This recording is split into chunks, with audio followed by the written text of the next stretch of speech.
Film की शुरुआत होती है घने जंगल को दिखाने से, जहाँ पर गांव के कुछ लोग एक रिचुअल जादू की तैयारी कर रहे थे। ये टाइम 15 साल पहले का है, जहाँ पर ये लोग एक खतरनाक ताकत को खुश करने के लिए रिचुअल कर रहे हैं, क्योंकि वो ताकत, वो डीमन इनके गांव को मिटाना चाहती है। अब तभी वो ताकत चिल्लाने लगी। उसकी आवाज ऐसी थी जैसे कोई भेड़िया रो रहा हो। और फिर तभी रिचुअल करने वाले आदमी की तबीयत खराब हुई और वो नीचे गिर गया। हैरत मौके पर उसकी मौत हो गई। ये देखकर बाकी गाँव वाले काफी डर गए और यहाँ से भागने लगते हैं। दो आदमी जब नदी के पास गए तो वहाँ एक आदमी बैठा था। अब जैसे उसने पीछे मुड़ के देखा तो उसका चेहरा काफी अजीब डरावना था, जो देखते ही देखते भेड़िए जैसा बन जाता है। अब तभी यहाँ जोरदार चीख की आवाज आई और ये सीन यहाँ से शिफ्ट होकर आ जाता है एक होटल पर। असल में ये सारी कहानी वहाँ बैठा एक अंधा आदमी सुना रहा था, जिसे सुनकर एक बच्ची डर के रोने लगती है। ये देखकर होटल का वेटर अंधे आदमी को थप्पड़ मारकर डांट लगाता है, ये पागल इंसान, इतनी रात को बच्चे को मत डराओ, बंद करो अपनी ये कहानी। जिस पर अंधा कहता है ये कहानी नहीं सच है। बाहर बारिश तेज हो रही थी, जिस वजह से एक ड्रामा ग्रुप के लोग इस होटल में रुकी थी, वो बच्ची और उसकी मॉम भी। अब तभी यहाँ इंस्पेक्टर और कुछ पुलिस ऑफिसर्स आते हैं, क्योंकि उन्होंने जंगल से एक खतरनाक कातिल को गिरफ्तार कर लिया था, जिसे भी वो अपने साथ लाए थे। इंस्पेक्टर सबको कहता है कि जब तक इस कातिल को इस होटल में रखा जाएगा, यहाँ से कोई भी बाहर नहीं जाएगा। एक आदमी दूसरे को बताता है कि मैंने सुना है ये कातिल बहुत खतरनाक आदमी है, जादू भी करता है। अब इंस्पेक्टर और कांस्टेबल के अलावा बाकी सारे ऑफिसर्स होटल के बाहर चले जाते हैं सिक्योरिटी के लिए। इंस्पेक्टर सबको कहता है कि कातिल की मदद करने की कोशिश की तो इसके समेत तुम सबको भी उड़ा दूंगा। जो सुनकर सारे लोग घबरा गए। ये बारिश से बचने की वजह से ये हम कहाँ फंस गए। अभी होटल बिल्कुल वैसी जगह पर था जैसी कहानी अंधा सुना रहा था, यानी झील के पास, और झील के उस पार गाँव था। उसकी बात को नजरअंदाज करके ड्रामा ग्रुप के लोग बताते हैं कि हम उसी गाँव में ड्रामा बनाने आए हैं। तब ड्रामा ग्रुप का हेड कहता है कि अंधे की बात काफी हद तक ठीक भी है। वहाँ कोई इंसान भेड़िया नहीं बना था, लेकिन एक आदमी रहा करता था जिसका नाम चैंग था। उसने एक औरत से शादी की थी जो चुड़ैल थी। हाँ, ड्रामा ग्रुप का हेड कहानी सुनाने लगता है, जो उन 15 सालों की आगे की कहानी थी। गाँव में हम चैंग को देखते हैं, जो घर की चीजें बेचकर जुआ खेला करता था, लेकिन अक्सर हार जाता था। उसने गांव के अमीर खतरनाक आदमी से पैसे लिए हुए थे और पैसे न लौटाने पर वो इसकी जान लेने पर उतर आया था। तो अपनी जान बचाने के लिए चैंग उसे कहता है कि प्लीज मुझे छोड़ दो, 2 दिन के अंदर आपके पैसे लौटा दूंगा। जिस पर वो खतरनाक आदमी हंसकर कहते हैं, ओह अच्छा, अब 2 दिन के अंदर ही ठीक है, लेकिन अगर 2 दिन के अंदर पैसे न आए तो तुम्हारी सारी उंगलियां काट दूंगा। अब तभी यहाँ हुयुन नाम का लड़का आता है, जो अपने आखिरी पैसे लौटाने आया था। तब एक आदमी चैंग को बताता है कि इसके ऊपर भी बहुत कर्ज था, लेकिन अब इसने सारा कर्ज भी उतार दिया और अभी खूब मारा माल भी है। ये सुनकर चैंग को काफी हैरानी हुई कि ये तो मेरी तरह गरीब था, जुआ खेला करता था, तो फिर अचानक इसके पास इतना सारा पैसा कैसे आ गया। सच का पता लगवाना पड़ेगा। इसी सोच के साथ वो हुयुन का पीछा करता है और देखता है कि वो एक कब्र को खोद रहा था। तब ठीक वक्त पर चैंग वहाँ आकर उसे रोकर कहता है कि अच्छा, तो तुम ऐसे माला माल हुए, तुम कब्र के अंदर की लाशों का जेवर चुराते हो, जिसे बेचकर तुम अपना कर्ज उतारते हो। रुको जरा, मैं अभी जाकर सबको बताता हूँ। हुयुन उसे रोकता है, कहता है रुक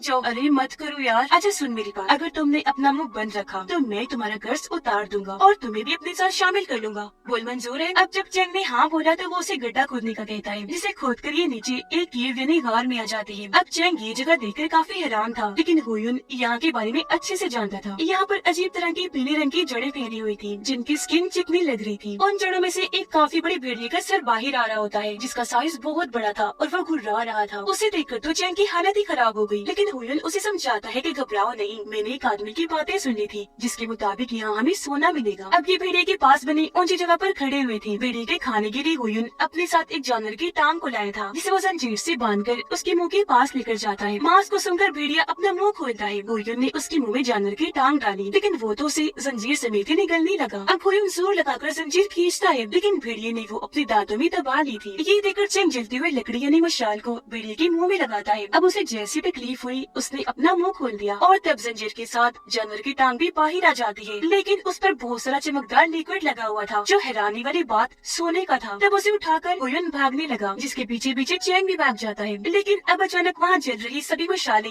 पीले से हरे रंग की हो जाती है, जिसे देखकर हुयुन आंखें बंद कर लेता है और चैंग को भी कहता है कि जल्दी से आंखें बंद कर लो, हम केव से बाहर नहीं चले जाते, मत खोलना वरना वो पकड़ लेगी। अब चैंग ने आंखें बंद तो की हुई थी, लेकिन वो उससे पूछता है, अरे भाई कौन पकड़ लेगी? पर हुयुन कुछ नहीं कहता, क्योंकि वहाँ से भाग गया था। चैंग को अपने पीछे से आहट महसूस हुई। उसने पीछे मुड़ के देखा, उसे हाथ लगाया तो पता चला कि ये तो एक लड़की की कमर है। इसलिए चैंग ने अपनी आंखें खोली, जहाँ उसके सामने खूबसूरत लड़की थी, लेकिन अगले ही पल उसका चेहरा बदला और वो बन जाती है भेड़नी। अब पलक झपकते ही चैंग खुद को एक महल में पाता है, जहाँ पर बहुत सारे मॉन्स्टर्स बैठे हुए थे, जिनके भी चेहरे भेड़िए जैसी थी। उनमें से एक कहता है कि सालों से हम सुकून की नींद सो रहे थे, लेकिन इसने आकर हमारा सुकून बर्बाद कर दिया, इजाजत दीजिए हम इसे मार देते हैं। जिस पर राजा मान जाते हैं, लेकिन यहाँ चैंग उनकी उनके सामने हाथ जोड़कर अपनी जान की भीख मांगता है कि प्लीज मुझे छोड़ दो, गलती हो गई। जिस पर मास्टर कहता है ठीक है, अगर जान प्यारी है तो तुम्हें हमारे खानदान की एक भेड़िए से शादी करनी पड़ेगी। अब बचने का चैंग के पास और कोई रास्ता नहीं था, इसलिए वो मान जाता है और उस भेड़िए से शादी करके उसे अपने गाँव लेकर आ गया। लेकिन यहाँ उसके चेहरे पर उदासी छाई हुई थी। उस वक्त वहाँ ड्रामा ग्रुप का हेड भी मौजूद था, जो होटल में बैठकर सबको कहानी सुना रहा था। वो कहता है कि बाद में पता चला वो भेड़िए एक चुड़ैल थी जिससे चैंग ने शादी की थी। अब ये सुनकर अंधा खुश हो जाता है कि चलो मेरी कहानी कुछ तो सच निकली और यहाँ ड्रामा ग्रुप के हेड की कहानी पूरी हुई। अब वो कत्ल बड़बड़ाने लगता है, कहता है कि अंधे और ड्रामा ग्रुप के हेड ने तो अपनी कहानी सुना ली, अब मेरी बारी है, मेरी कहानी से ही तुम शायद सच्चाई का पता लगवा सकते हो। जो कहकर वो कहानी सुनाने लगा। 15 साल पहले एक मिनिस्टर अपने मास्टर के साथ उसी भेड़िए गाँव की तरफ जा रही थी, लेकिन जब भी वहाँ पहुँचे तो गाँव में कोई भी नहीं था। वहाँ रहने की अब सिर्फ 2 ही जगह बची थी, एक होटल और एक छोटा सा घर। ये लोग अब होटल के अंदर जाने लगे, लेकिन तभी मास्टर को या किसी बुरी ताकत के होने का एहसास हुआ और वो वहाँ बंधी हुई भेड़ बकरियों को बड़े गौर से देखने लगते हैं। फिर जब ये अंदर आए तो वहाँ कुछ लोग बैठे हुए थे जो इनका वेलकम करते हैं। तभी होटल का मालिक इन लोगों के लिए पूरा बकरा पका कर लाया और ये और कोई नहीं बल्कि चैंग था। लेकिन इसका चेहरा आम लोगों की तरह नहीं था, बल्कि पीला पड़ा हुआ था। अब एक बूढ़ा आदमी कहता है कि हम इतने बड़े बकरे के पैसे नहीं दे पाएंगे, जिस पर चैंग कहते हैं कि उतने पैसे मांग भी कौन रहा है, आप बस पकाने के पैसे दे दे मुझे और मैं आपसे कुछ नहीं मांग रहा हूँ। जो सुनकर सभी काफी खुश हो गयी कि मजे से खाएंगे बकरा, वो भी कम पैसों में। अब चैंग इन्हें यहाँ खास किस्म का दूध भी पीने को देता है। मास्टर पूछते हैं कि गांव वाले नजर नहीं आ रहे,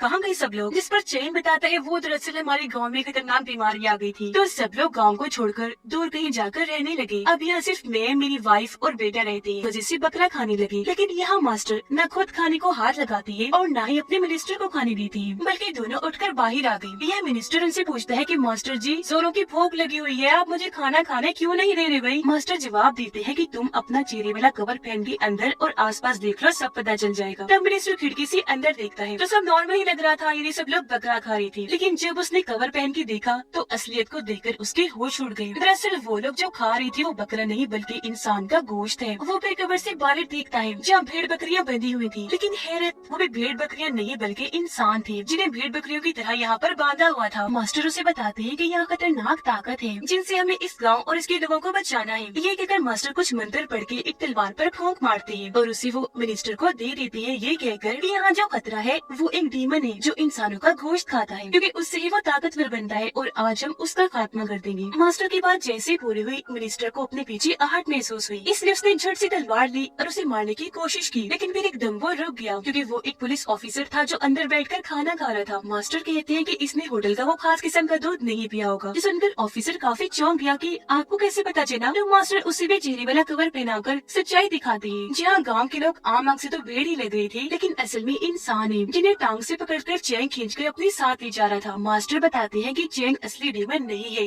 ये तो बस उसका गुलाम है और अब हमें असली डीमन को ढूंढना है। इसलिए तीनों उस घर में पहुंचकर हर जगह की तलाशी लेती है, जिसके बाद ये बेसमेंट में आ गई जहाँ सामने चैंग का बेटा खड़ा हुआ था। वो इनको देखते ही कुछ मंत्र बोलकर अपना मुंह खोलता है और खतरनाक धुआं निकालकर इनकी तरफ भेजता है, जिसे देखकर मास्टर घबराते नहीं बल्कि अपने जादू से ही फांसी शील्ड बनाकर उसके हर हमले का डटकर सामना करते हैं। जिसके बाद चैंग का बेटा पुतला बन जाता है और ये लोग उसे पार करके एक कमरे में आ गए जहाँ पर खून, मांस और ऐसे कटे हुए हिस्से पड़े थे। एक जगह पर चैंग भी खड़ा था जिसने हाथ में चाकू पकड़ा हुआ था और वो कुछ मंत्र पढ़ रहा था। पुलिस ऑफिसर उस पर गुस्सा करता है कि तुमने गांव के सभी लोगों को मार दिया, इसलिए मैं तुम्हें गिरफ्तार कर रहा हूँ। अब अचानक चैंग औरत की आवाज में बात करने लगता है, जिससे मास्टर समझ जाते हैं कि वो डीमन और कहीं नहीं बल्कि चैंग के अंदर है। जो सुनकर ऑफिसर चैंग के माथे पर गोली मारकर उसे वहीं ढेर कर देता है और कहता है कि अगर इसके अंदर डीमन है तो क्या हुआ, पुलिस तो डीमन से भी नहीं डरती। लेकिन एकदम चैंग उठा और ऑफिसर के माथे में वो चाकू घुसा देता है और मुंह से बहुत सारा काले रंग का लिक्विड निकालता है और लिक्विड से एक रोग बनकर खड़ा हो जाता है, जिसे देखकर मास्टर समझ गई कि यही डीमन है। इसलिए वो जैसे इन पर वार करने आया, मास्टर उससे लड़ने लगे, पर यहाँ मिनिस्टर नहीं लड़ पाता क्योंकि डीमन ने उसे उठाकर फेंक दिया था। तब उसकी जान बचाने के लिए वो मिनिस्टर को बाहर कर देते हैं और खुद अकेले ही डीमन से लड़ने लगे। और अब यहाँ मास्टर और डीमन के बीच खतरनाक लड़ाई छिड़ जाती है, जैसे डीमन अपने खतरनाक ताकतों के साथ हमला करने आता है, मास्टर आसानी से उसके हमले को रोककर उसे दीवार के साथ दे मारते हैं। थोड़ी देर इनकी लड़ाई ऐसी चलती रही, जिसके बाद जोरदार धमाके जैसी आवाज आई और मास्टर बाहर आकर गिरते हैं। मिनिस्टर की गोद में मास्टर की हालत बहुत खराब थी। उन्हें ऐसे देखकर मिनिस्टर को बहुत दुख होता है। मास्टर उसे बताते हैं कि उस डीमन की 5 स्किन्स यानी जिल्द है, जिनमें से मैं सिर्फ 3 को ही तबाह कर पाया हूँ, बस 2 रह गई हैं। लेकिन उन स्किन्स को भी ठीक होने में 5 साल लग जाएंगे। फिलहाल तो डीमन भाग गया है, लेकिन 15 साल बाद वापस लौटेगा। लौटेगा तब तुम्हें उससे लड़कर उसका खात्मा करना होगा। इसलिए जो मंत्र और रिचुअल मैंने तुम्हें सिखाई उन्हें अच्छे से इस्तेमाल कर लेना, वही काम आएंगे। इतना कहकर मास्टर उसके हाथों में अपनी जान दे देते हैं और मिनिस्टर उन्हें गोद में लेकर फोट फोट कर रोने लगता है। सीन वापस से कातिल पर आ गया जो कहानी सुना रहा था। पता चला कि वो मिनिस्टर और कोई नहीं बल्कि ये कातिल ही है, जो चिल्ला कर कहता है कि मैं 15 सालों से आज के दिन का ही इंतजार कर रहा था, क्योंकि वो डीमन जो दरअसल भेड़ने डीमन है वो आज ही के दिन आएगी। ये सुनकर पुलिस ऑफिसर कहता है कि हम भला तुम्हारी बात पर यकीन क्यों करें। कातिल जवाब में कहता है क्योंकि उससे सिर्फ मैं ही लड़ सकता हूँ। अब अचानक बिजली गिरी जिसके साथ ही भेड़िए की रोने की ड्राउंगी आवाजें आना शुरू हो जाती है। साथ साथ कुछ मंत्र भी सुनाई दे रही थी जो आवाजें सामने पड़े स्टैचू में से आ रही थी। कातिल कहते हैं मेरी हथकड़ियाँ खोल दो, मुझे उससे लड़ना है। अब इंस्पेक्टर को भी उसकी बातों पर यकीन होने लगा था, इसलिए वो हथकड़ियों को खोलने लगता है। पर तभी वो औरत रोती है और चिल्लाकर कहती है रुक जाओ, मत खोलो उसे, वो झूठ बोल रहा है। गुस्से में कातिल कहते हैं मत सुनो इसकी बात, क्योंकि यही वो डीमन वो भेड़नी है। ये सुनकर पुलिस वाले उस पर गन तान देते हैं। तो यहाँ वो अपनी कहानी बताने लगती है। कहती है कि हमारे गाँव का बहुत बुरा हाल था, इतनी गुर्बत थी कि ना तो खाने को कुछ था और न ही पीने को, जिस वजह से लोग मर भी रहे थे। तब गांव की ऐसी हालत देखकर बड़े लोगों ने फैसला किया कि हम कुछ मास्टर से यहाँ पर रिचुअल करवा लेते हैं, ताकि गांव के अंदर अगर कोई बुरी चीज हो तो वो भाग जाए और यहाँ के हालात अच्छे हो जाएं। उन मास्टर्स में से एक ये कातिल था और जिस चैंग की बात कर रहा है वो हमारे ही गाँव का था, लेकिन न तो वो गरीब था और न ही जवारी ये कोई बुरा इंसान, बल्कि वो तो बहुत ही अच्छे दिल का इंसान था। उसने गाँव के सभी लोगों की मदद की, भूखमरी की हालत में लोगों को खाने के लिए अनाज दिया। मैं उसे अच्छा इसलिए कह रही हूँ क्योंकि उसने मेरी भी मदद की थी। एक दिन जब वो अनाज बांट रहा था तो हुयन रोता हुआ उसके पास आया, कहने लगा कि प्लीज मेरी मदद करो, मेरी माँ बीमार है, उनके इलाज के लिए मुझे पैसे चाहिए। ये सुनकर चैंग के भाई ने कहा भाई इसे अनाज दे दो, लेकिन 1 रुपया भी मत देना, आपको नहीं पता एक नंबर का जवारी इंसान है। इस पर चैंग कहते हैं नहीं मेरे भाई, भला माँ के नाम पर झूठ कौन बोल सकता है। जो कहकर उसने बहुत सारे पैसे हुयन को दे दिए। औरत रोते हुए कहते है कि वो तो सबके साथ इतना अच्छा था, लेकिन ये कातिल तो बहुत बुरा मास्टर था, इसने चैंग के साथ अच्छा नहीं किया। अब ये सुनकर वहाँ बैठे सारे लोग सोच भी पड़ जाते हैं कि इनमें से कौन सच कह रहा है और कौन झूठ,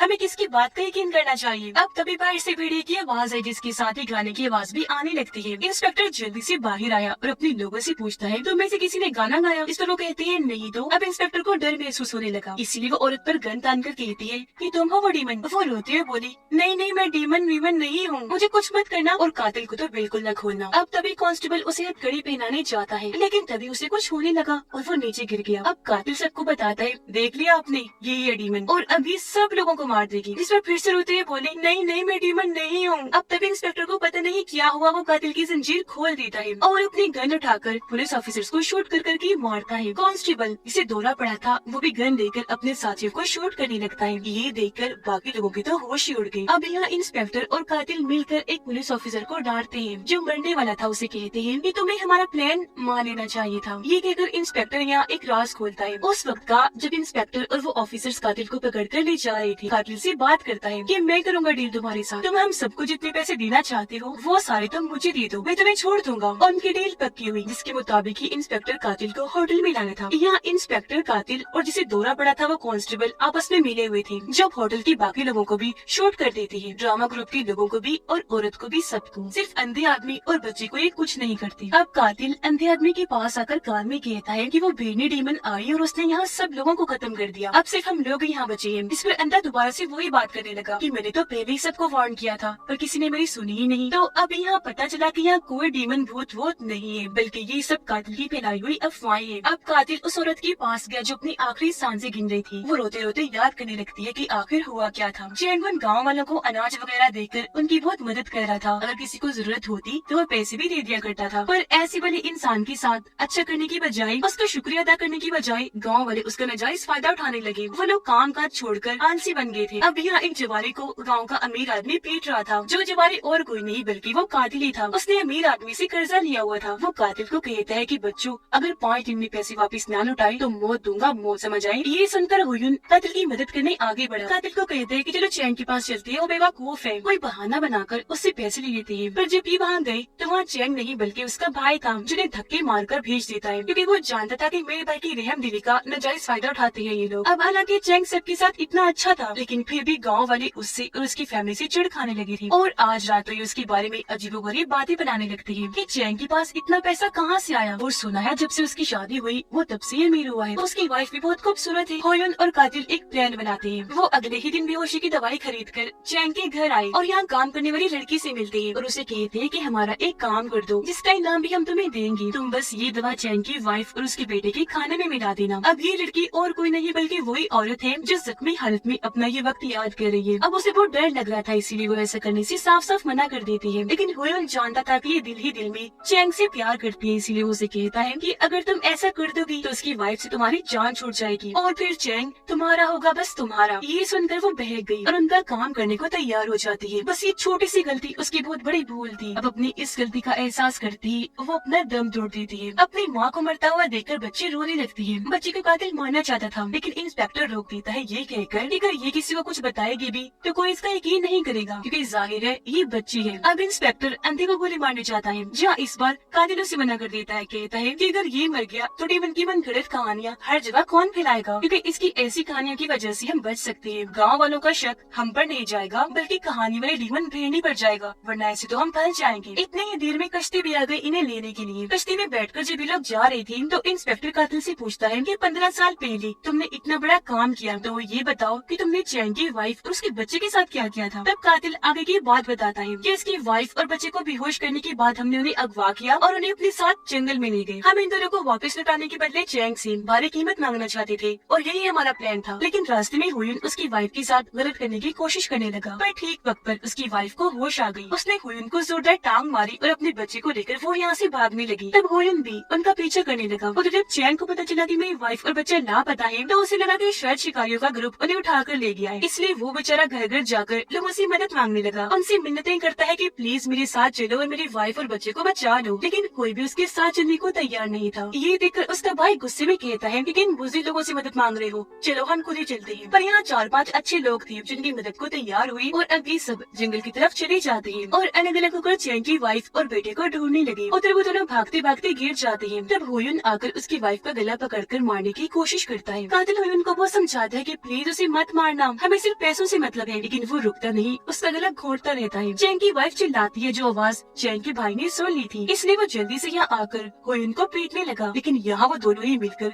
चैंग की भाई को पीट के रख देती है, जिसपे चैंग की वाइफ भी मारी जाती है और इसी के साथ वहाँ से भेड़िए की आवाज आना शुरू हो जाती है। इस वक्त जंगल में गाँव के लोग रिचुअल कर रहे थे और ये शुरुआत वाला सीन है जहाँ भेड़िए की आवाज सुनकर ये लोग डर की वजह से भागने लगे। अब इनमें से 2 लोग कातिल और हुयुन को देख लेते हैं कि इन्होंने चैंग की वाइफ को भी खून कर दिया है और चैंग के भाई को भी काफी बुरी तरह मारा है। दोनों भी काफी डर गई, हाथ ऊपर करके वहीं खड़े हो जाते हैं। तभी यहाँ शिकारियों का ग्रुप भी आ गया जिनका सरदार हुयुन के सर पर गन रख देता है। अब यहाँ हुयुन उसे भी कहता है कि हमारे साथ एक डील कर लो, तुम चैंग को कुछ मत बताना, लेकिन हम उससे बहुत सारे पैसे मांगेंगे। अब यहाँ सरदार जानता था कि चैंग बहुत रहमदिल इंसान है, बहुत अच्छा है, इसलिए वो उसका साथ देने से मना कर देता है। अब तभी चैंग का बेटा हुयुन की बाजू पर काट लेता है। हुयुन बच्चे को उठाकर दूर फेंक के मारता है, जिससे बच्चे की भी मौत हो जाती है। अब ये देखकर चैंग का भाई आग बबूला हो गया, इसलिए वो हुयुन को लेकर नीचे खाई में कूद जाता है और अब सिर्फ कातिल ही जिंदा बचा था। वो सरदार को कहता है कि अब मुझे चैंग जिंदा नहीं छोड़ेगा, इसलिए मुझे अपने ग्रुप में शामिल कर लो। लेकिन सरदार उसे बुज़दिल कहकर वहाँ से जाने लगता है। तब कातिल उसकी गन छीनकर एक आदमी को शूट कर देता है और कहता है क्या कहा बुज़दिल, देख लिया ना मैं बुज़दिल नहीं हूँ। लेकिन सरदार उसे नजरअंदाज करके अपने ग्रुप को लेकर वहाँ से चला जाता है। अब रिचुअल वाले दोनों आदमियों में से एक ही बचा था, इसलिए कातिल उसे पकड़ लेता है और कहता है कि तुम गाँव वालों को कहोगे कि चैंग की वाइफ, उसके बेटे और भाई को डीमन भेड़नी ने मारा है। अगर मेरा नाम लिया ना तो तुम्हारी फैमिली को खत्म कर दूंगा। और अब ये बात सामने है कि इसी आदमी ने ही हर जगह ये अफवाह फैलाई थी कि भेड़नी डीमन ने सबको मारा है। उसी की कहानी को अंधा आदमी हर किसी को बताया करता था और अब कातिल शिकारियों के सरदार को भी मार देता है और उसकी जगह खुद सरदार बन जाता है। यहाँ कातिल की बात पूरी हुई। सारी बात सुनकर इंस्पेक्टर उसकी तारीफ करता है कि वाह भाई वाह,